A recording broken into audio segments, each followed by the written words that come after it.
हटिया पाटी के महामाई। काली बीबी पुकारी खटिया पाट के महामाई। काली बिरबिट पुकारी हटिया पाटी के महामाई। काली बीबी पुकारी जय माँ खप्पर वाली। काली बीबी पुकारी जय माँ खप्पर वाली। काली बिरबिट पुकारी हटिया पाटी के महामाई। काली बिरबिट पुकारी हटिया पाटी के महामाई।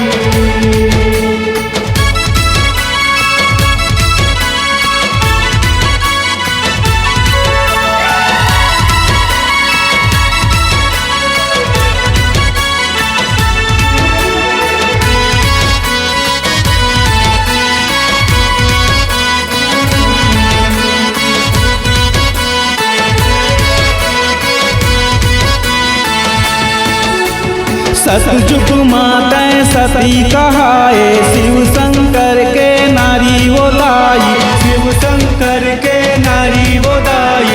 शिव शंकर के नारी वो दाई। त्रेता माता सीता कहाए रामचंद्र के नारी वो दाई। रामचंद्र के नारी वो दाई। रामचंद्र के नारी वो दाई। सतयुग माता सती कहाए शिव शंकर के नारी वो दाई। शिव शंकर के नारी वो दाई। शिव शंकर के नारी वो दाई। त्रेता माता सीता कहाए रामचंद्र के नारी वो दाई।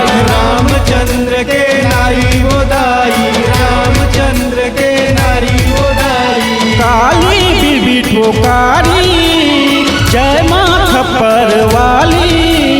काली बीबी पुकारी जय माँ खप्पर वाली। काली बिरबिट पुकारी हटिया पाटी के महामाई। काली बिरबिट पुकारी हटिया पाटी के महामाई।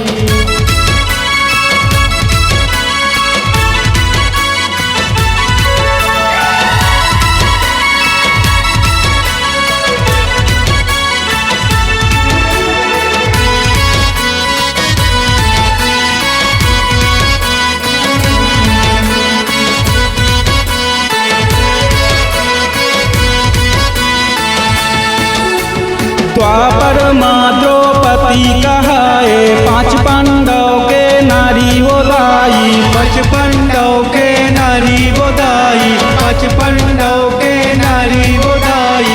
कलयुग माता काली कहाए पापी मन के लहू बहाए। पापी मन के लहू बहाए। पापी मन के लहू बहाए।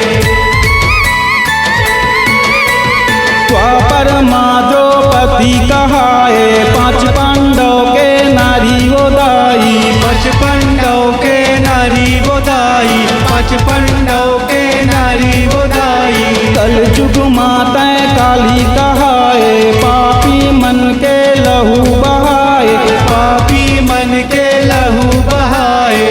पापी मन के लहू बहाए। काली बीबी पुकारी जय माँ खप्पर वाली।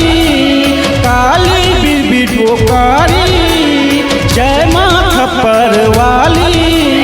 काली बिरबिट पुकारी हटिया पाटी के महामाई। काली बिरबिट पुकारी हटिया पाटी के महामाई।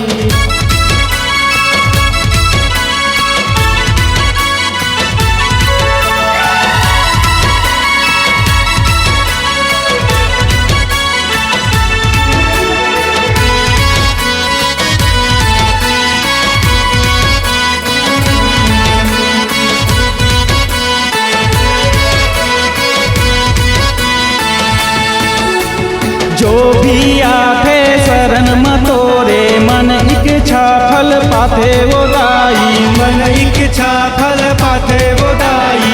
मन इच्छा फल पाथे वो दाई। जियत भर जस गावे रामेश्वर ऐसे वरदान देवे वो दाई। ऐसे वरदान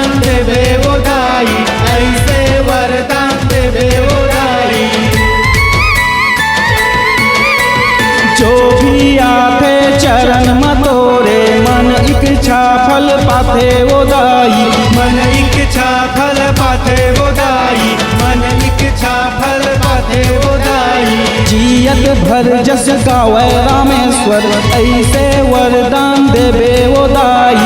ऐसे वरदान देवे ओदाई, ऐसे वरदान देवे ओदाई। काली बीबी ठोकारी, जय माँ खप्पर वाली। काली बीबी ठोकारी, जय माँ खप्पर वाली। काली बीबी ठोकारी, खटिया पाट के महामाई। काली बीबी ठोकारी, खटिया पाट के महामाई। काली बीबी ठोकारी, खटिया पाट